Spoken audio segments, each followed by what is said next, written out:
जितने लोग पहली बार आए हैं, आप सबका स्वागत है हमारे बीच में।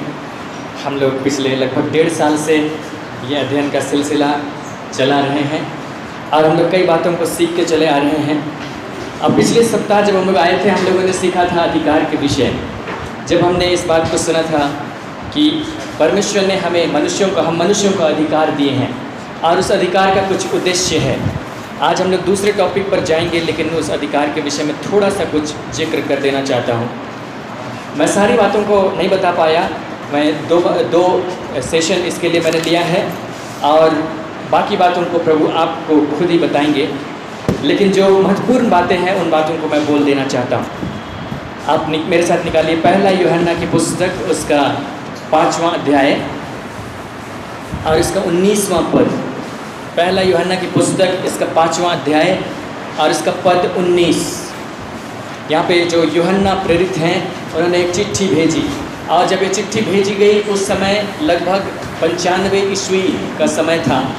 आज से लगभग 1900 साल से ज़्यादा पहले, और यीशु मसीह के आ चुकने के बाद लगभग 70 साल गुजर चुके थे, उससे ज़्यादा गुजर रहे थे। और उसने इस वचन को लिखा, इस संदेश को लिखा, और ये जो कुछ यहाँ पर लिखा हुआ है हमेशा बना हुआ नहीं रहेगा। ये उस समय के हिसाब से हकीकत है, लेकिन एक समय ऐसा आने वाला है जब ये मिट जाएगा। पहला यूहन्ना 5वां अध्याय और इसका 19वां पद, यहाँ पर देखिए। हम जानते हैं कि हम परमेश्वर से हैं और सारा संसार उस दुष्ट के वश में पड़ा है। जब ये वचन लिखा गया, उस समय की स्थिति थी कि सुसमाचार जहाँ तक फैला था, परमेश्वर का राज्य वहाँ तक फैला था और बाकी संसार दुष्ट के वश में था, शैतान के वश में था। और जैसे जैसे सुसमाचार आगे बढ़ता चला गया, लोग शैतान के वश से छुटकारा पाते चले गए, उसका राज्य छोटा होता चला गया।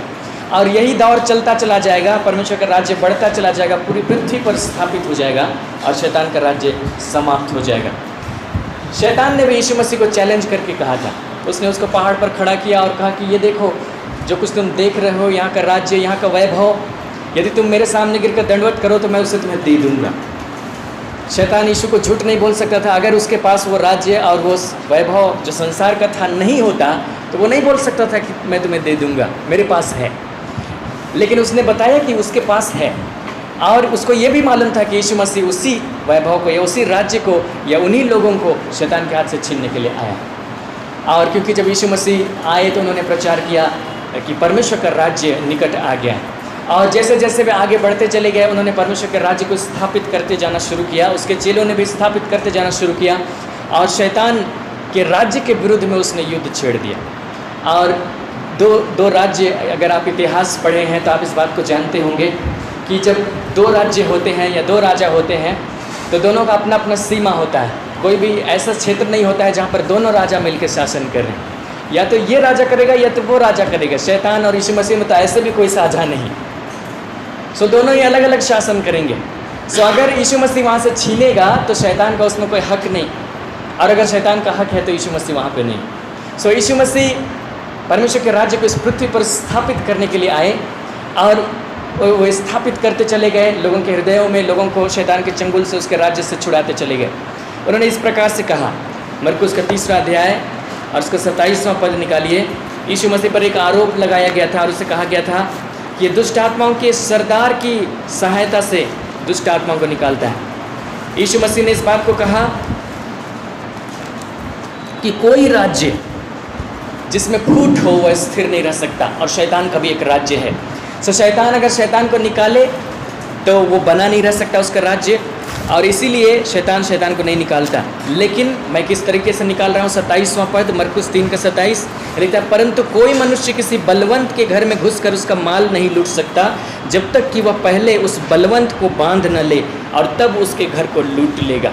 ये जो पद है ये इस बात को प्रकट करता है कि यीशु मसीह यहाँ पर क्या कर रहे थे। इस संसार में जब शैतान का राज्य पूरी तरह से कायम था और वो संसार में काम कर रहा था, उसने कई बार इजरायलियों को मिटाने की कोशिश की, क्योंकि उसको मालूम था कि इब्राहिम के वंश में से मसीहा आएगा। भविष्यवाणी हो रही थी और इसलिए कई बार इजराइल पर अटैक किए गए, उसको मिटा देने की कोशिश की गई। लेकिन परमेश्वर ने पहले से कहा था कि उसमें से थोड़े लोग हमेशा बच जाया करेंगे, और हमेशा बचे रहे, और उसमें से यीशु मसीह आया।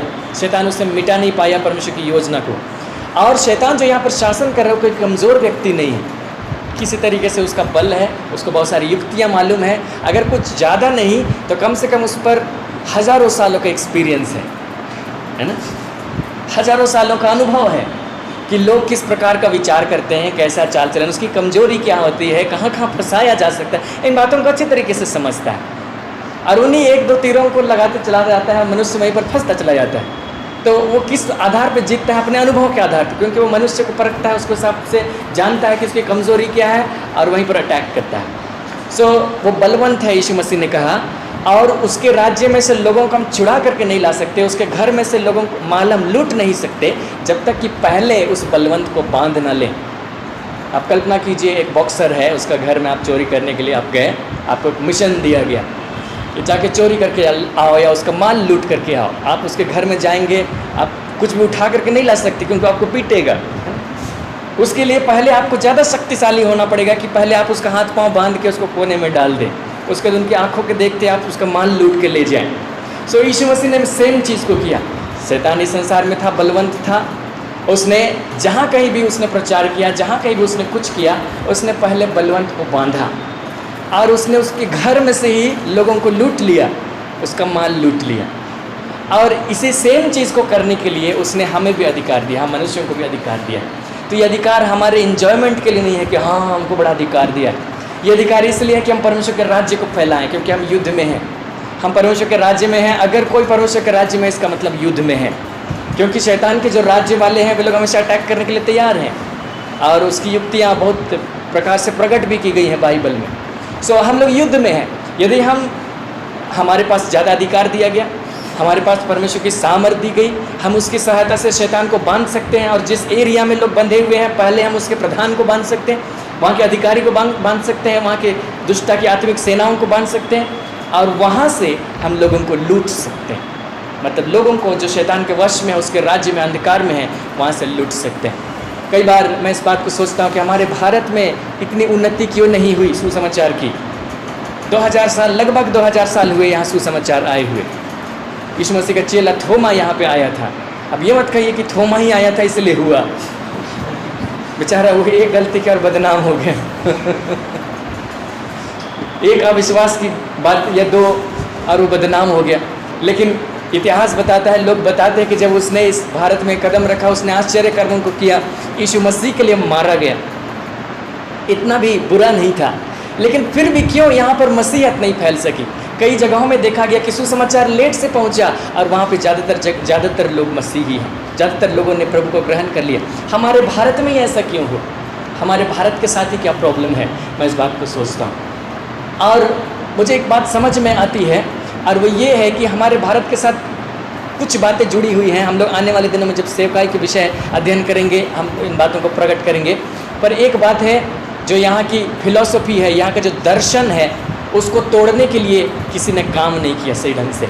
और दूसरा है, यहाँ जो शैतान का राज्य है, दुष्ट है, उसको बांधने के लिए शायद किसी ने सही ढंग से काम नहीं किया। दुष्ट को बांधा नहीं गया और माल लूट रहे हैं। सो बंधा नहीं हुआ, हम लूट करके ले आते हैं और लूट करके वापस ले जाता है और इस तरीके से परमेश्वर का राज्य फैलना चाहिए जिस गति से, वो फैला नहीं। जबकि यीशु मसीह का कहना था कि एक महिला, परमेश्वर का राज्य किस प्रकार से है, जैसे एक महिला 3 पसेरी आटे में थोड़े से खमीर मिलाती है, सुबह होते होते सारा आटा खमीरा हो जाता है। यहाँ तो 2000 साल गुजर गए। लेकिन कुछ तो प्रॉब्लम है, शैतान को ठीक से शायद बांधा नहीं गया या कुछ किया नहीं गया। लेकिन यीशु मसीह का तरीका ये है कि वो किसी बलवंत मनुष्य के हाथ से लोगों को अगर छीनना चाहते थे तो पहले उसको बांध लेते थे। उन्होंने खुद इसी घटना के बाद में कहा बांधते थे और उसके हाथ से लोगों को छीन लेते थे।